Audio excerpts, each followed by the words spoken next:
వేల మైళ్ళ దూరంలో జరుగుతున్న ఇరాన్ అమెరికా ఇజ్రాయెల్ యుద్ధం నేడు సగటు భారతీయుడు వంటింట్లో మంటలు పుట్టిస్తోంది. యుద్ధం కారణంగా అంతర్జాతీయంగా చమురు గ్యాస్ సరఫరా వ్యవస్థలు కుప్పకూలడంతో దేశవ్యాప్తంగా ఇంధన సంక్షోభం ముంచుకొస్తోంది.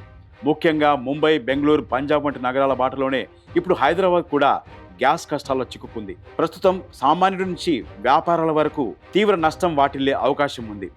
ఇక పవిత్ర రంజాన్ మాసం నగరమంతా హలీం సువాసనలతో, రాత్రిపూట సందడితో కలకలాల్సిన సమయం. ప్రభుత్వం హోటళ్లకు అనుమతులు ఇచ్చినా అసలు గ్యాస్ లేకపోతే పొయ్యి వెలిగేదెలా అని హోటల్ యజమానులు ఆవేదన వ్యక్తం చేస్తున్నారు. కొన్ని ఆయిల్ కంపెనీలు గ్యాస్ బుకింగ్ని ఆపేశాయి. టోల్ ఫ్రీ నెంబర్ కూడా పనిచేయట్లేదు. ప్రస్తుతం 100 బుకింగ్లు ఉంటే కనీసం 10 సిలిండర్లు కూడా సరఫరా చేయలేని దయనీయ స్థితి. గ్యాస్ దొరక్కపోతే కొన్ని దశాబ్దాలుగా నడుస్తున్న హోటళ్లు కూడా శాశ్వతంగా మూతపడే ప్రమాదం ఉందని నిర్వాహకులు చెబుతున్నారు. పరిస్థితి ఎలా ఉందండి అంటే మామూలుగా ఇప్పుడు మన ఐవైఆర్ఎస్ నెంబర్ కూడా పనిచేయట్లేదు ఒకటి, తర్వాత వెబ్సైట్ లో నెంబర్ కూడా 1800 అది ఉంటుంది, అది కూడా పనిచేయట్లేదు. సర్వర్స్ బిజీ అయిపోయినాయి సార్. అందరు కస్టమర్లు బుకింగ్ చేసి పెట్టుకుంటారు అడ్వాన్స్ లో. ఓకే ఓకే అవి బిజీ అయిపోయినాయి సర్వర్స్. వాళ్ళ సిస్టమ్ కూడా స్లో అయిపోయింది సర్వర్ బిజీ వల్ల. మన ప్లస్ గ్యాస్ ఏమో లోడ్స్ ఏమో ఈ ఫెస్టివల్ వరకు తక్కువ వస్తుంది. ఫెస్టివల్ తర్వాత సిచ్యువేషన్ తెలుస్తుంది అంట. మళ్ళీ ఫ్లోటింగ్ ఎట్లుంటది ఏంటనే ట్రెండింగ్ మాత్రం పెరిగిపోయింది. ఇప్పుడు ఇంతకుముందు మంత్ 2 ఇచ్చేది, ఇప్పుడు ఒకటే వస్తుందంట. కానీ ఇప్పుడు వీళ్ళేమో కేంద్రం ఏమో ఇందాక చెప్పిన ప్రకారం వాళ్ళు ఏమంటున్నారంటే గ్యాస్ కొరత అసలు లేదు, డిస్ట్రిబ్యూటర్స్ కూడా చెప్తున్నారు, డిస్ట్రిబ్యూటర్ కూడా మేము అన్ని చెప్పాము, వీళ్ళకి సామాన్యులకు ఇబ్బంది పెట్టొద్దు అని చెప్పేసి ఇందాక వాళ్ళు చెప్తున్నారు. లోడ్స్ అయితే ఎట్లా వస్తున్నాయి అట్లా ఇచ్చేస్తున్నాం. ఓకే ఓకే మరి అంటే బుక్ చేసుకుని ఎన్ని రోజులకి ఇవ్వగలుగుతున్నారు మామూలుగా? 10 days పడుతుంది సార్ ఒక్కోసారి. 10 days ఇప్పుడు 10 days పడుతుంది. నార్మల్ గా అయితే 1 week. కొన్ని ఏరియాలో బుకింగ్స్ ఎక్కువ ఉన్న వరకు ఆ ఏరియాలో కొద్దిగా ఎక్కువ అవుతుంది అనమాట. పెద్ద ఏరియా ఉంటే ఓకే ఓకే, చిన్న ఏరియా ఉంటే తొందరగా వెళ్ళిపోతుంది. అదే వీళ్ళు చెప్పే మన గవర్నమెంట్ చెప్పేదానికి ఇక్కడ లోకల్ గా ఉన్న పరిస్థితికి చాలా డిఫరెంట్ గా ఉంది కదా అని ఆలోచిస్తున్నాం, అంతే ఏం లేదు. అవును సార్ డిఫరెన్స్ ఉంది. పబ్లిక్ ప్యానిక్ అవుతాని వాళ్ళు చెప్తున్నారు, వాళ్ళేమో అందరు వచ్చేసి ఏజెన్సీ మీద పడుతున్నారు. వాళ్ళు అట్లా చెప్తారు ఇట్లా చెప్తారు. మేము సంజాయిస్తున్నాం, ఇట్లుంది సార్ సిచ్యువేషన్.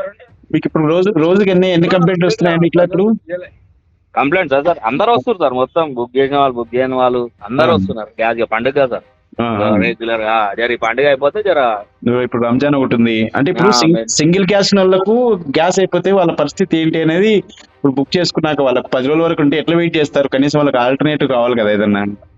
అదే చెప్తున్నాం సార్ మేము కూడా ముందుగానే వాళ్ళకి ఎప్పటి నుంచో చెప్తున్నాం, సింగల్ ఉన్నప్పుడు డబల్ చేసి పెట్టుకోండి, ప్రాబ్లం ఉంటది అని చెప్పి. మనకు న్యూస్లలో మాకు చెప్తారు, పేపర్ లో ఇస్తా ఉంటారు అని ప్యానిక్ కాకుర్రి, అది చూస్తాం, మీరు రండి, ప్రాబ్లం ఉన్నది చూసి చేసి ఇస్తున్నాం. ఓకే ఓకే ఓకే సరే అండి. అయితే పండుగ తర్వాత ఈ పరిస్థితి ఇప్పుడు ఎందుకంటే హోటల్స్ పైన కూడా దీని ప్రభావం ఉంటుంది కదా. మొత్తం ఆగిపోయింది సార్. కమర్షియల్స్ కూడా మొత్తం వాళ్ళు ఎవరెవరో స్టార్ట్ చేసి పెట్టు. ఓకే ఓకే వాళ్ళంతా పెద్ద పెద్ద హోటల్స్ కూడా స్టార్ట్ చేసి పెట్టుకుంటారు. చిన్న వాళ్ళు క్లోజ్ చేసుకుంటారు. కొంచెం ఈ హోటల్స్ పెద్ద పెద్ద హోటల్స్ ఏమో రేట్లు పెంచే అవకాశం ఉంది అని చెప్తున్నారు సార్. రేట్స్ ఆల్రెడీ పెరిగాయి కదా సార్, 60 రూపీస్ గవర్నమెంట్ పెరిగాయి. కాకపోతే ఈ హోటల్స్ వాళ్ళు ఈ గ్యాస్ పెరిగిందని చెప్పేసి వీళ్ళ రేట్లు కూడా పెంచుతున్నారని ఒక సమాచారం మనకు. ఇంకా అదైతే నాకు ఇన్ఫర్మేషన్ తెలియలేదు సార్. కేవలం గ్యాస్ కొరత వల్ల సుమారు 2 లక్షల మంది వినియోగదారులు, వారిపై ఆధారపడిన కార్మికులు వీధిన పడే పరిస్థితి కనిపిస్తోంది. గ్యాస్ కొరతను ఆసరాగా చేసుకుని అక్రమ వ్యాపారులు రెచ్చిపోతున్నారు. ఇక ఆన్లైన్లో బుక్ చేసినా దొరకని పరిస్థితిని వాడుకొని కొందరు బ్లాక్ మార్కెట్లో సిలిండర్లను విక్రయిస్తున్నారని సమాచారం. ఈ పరిస్థితి వల్ల గ్యాస్ ఏజెన్సీలకు విపరీతమైన కాల్స్తో పాటు జనాలు ఏజెన్సీల చుట్టూ క్యూ కడుతున్నారు. అయితే దీనిని అరికట్టేందుకు భారత ప్రభుత్వం గ్యాస్ బుకింగ్ వ్యవధిని 21 రోజుల నుంచి 25 రోజులకు పెంచింది. ఇది దుర్వినియోగాన్ని అడ్డుకోవడానికి తీసుకున్న నిర్ణయం అయినా సామాన్యుడికి మాత్రం ఇది గుదిబండలా మారింది. వాణిజ్య గ్యాస్ సంగతి అటుంచితే ఇప్పుడు గృహావసరాలకు వాడే డొమెస్టిక్ సిలిండర్లు కూడా వారం రోజులైనా రావడం లేదని సామాన్యులు గగ్గోలు పెడుతున్నారు. యుద్ధం ఎక్కడో జరుగుతుంటే పొయ్యి వెలగక ఆకలితో మా పిల్లలు ఇక్కడ అలమటిస్తున్నారు అంటూ వినియోగదారులు వాపోతున్నారు. ఒకవైపు కొరత భయం వెంటాడుతుంటే మరోవైపు గ్యాస్ ఏజెన్సీలు వినియోగదారులకు ధైర్యం చెప్తున్నాయి. ఆలస్యం వాస్తవమే, కానీ పుకారు నమ్మకండి అంటున్నారు.